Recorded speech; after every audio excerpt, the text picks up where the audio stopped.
huling istasyon tumungo si Master Anos sa paanan mismo ng krus.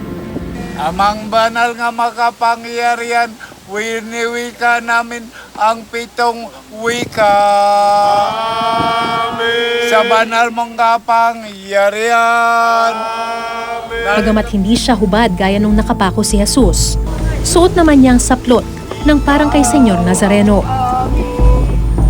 Dito ko nakita kung gaano nila labis na minamahal, nirerespeto at sinasamba ang taong nasa harapan nila.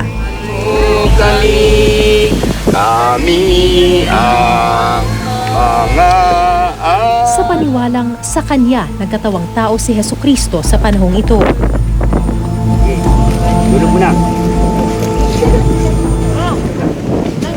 Pero sino ba itong sinasamba nila at kinikilalang si Jesus?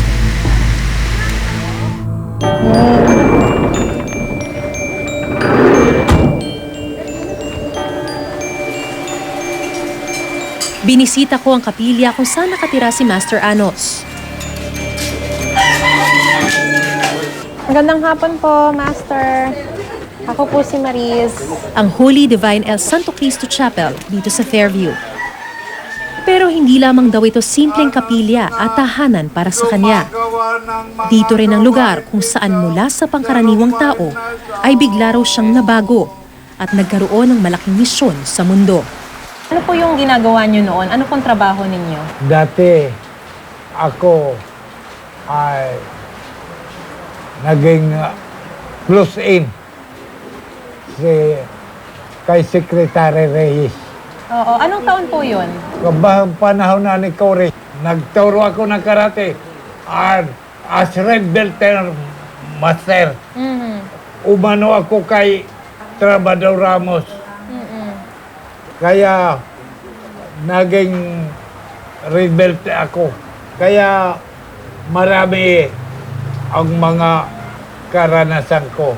Katapos lumalabas sa mga pelikula. Binata pa ko, stuntman ako. Pati kanyang kapitbahay may kwento sa dating buhay ni Master Anos. Kasi nagtatrabaho din yan si Master dati eh. Gano'n na, nagiinom din siya, nagsusuga, gano'n. Pero nung na siya na ganyan, yun, siyempre, puro kami nga, pinapangaralan din niya. Puro dasal na? Oo. Pero ginamot din niya kami. Hanggang sa isang malagim na disgrasya raw ang naging dahilan para siya'y tawagin na ng Panginoon.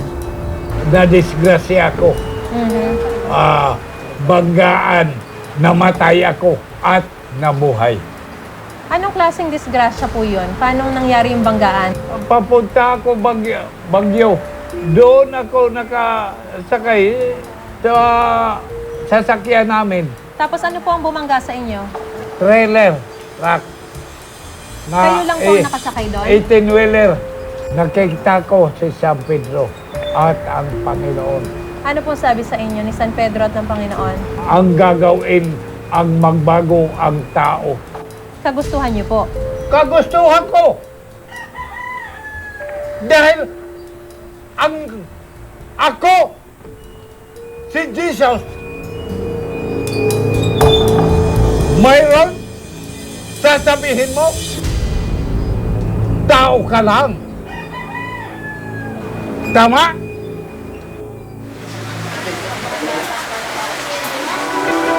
Ang dating ordinaryong tao, ngayon sinasamba sa kanyang maliit na kapilya. May halos 20 disipulo at miyembro akong nakita roon.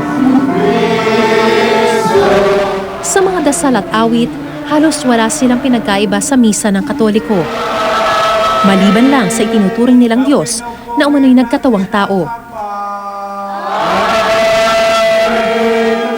Sigaw ng mandirigma mula sa kataas-taasan sa langit, hanggang sa ibaba ng lupa, hanggang sa kadaliman ng kalaliman, galing kay demons, galing kay Satan, kay Lucifer. At paniniwala sa mga aswang at engkanto na taliwas sa paniniwala ng simbahang Katoliko. Bagsak ang sama Espiritu! Bagsak! Bagamat madalas nilang sambitin sa akin na ang grupo nila ang tunay na Katoliko, ibang pananaw dito ng paring nakilala namin sa groto. Pinako ako dito, sa groto. Namatay po si Master ng apat na Martes siya, ito na ba siya, Sabado. Wala namang ipinako dito. Mayroon.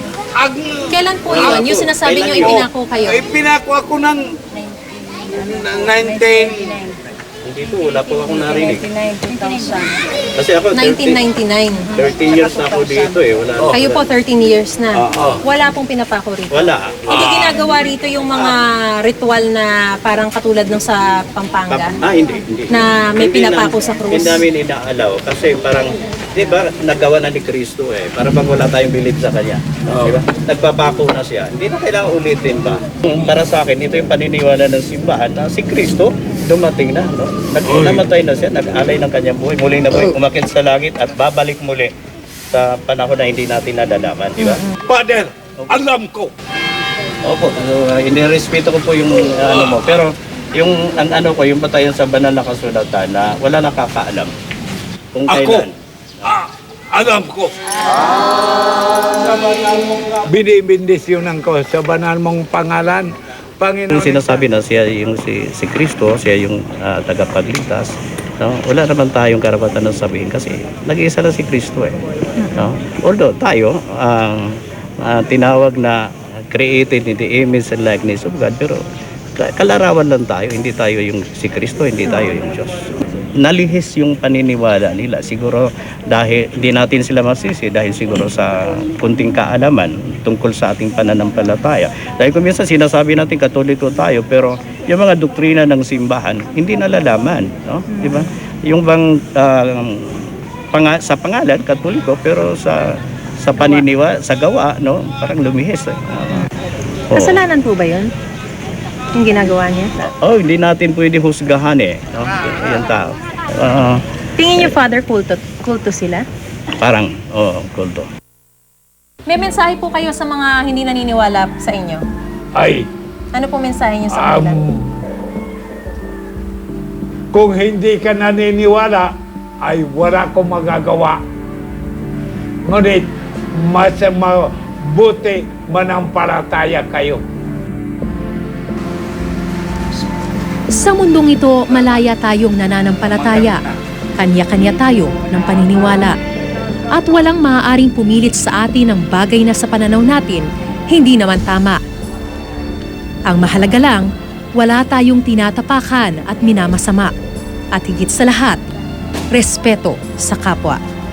Magandang gabi po, ako po si Mariz Umali at ito ang Eyewitness.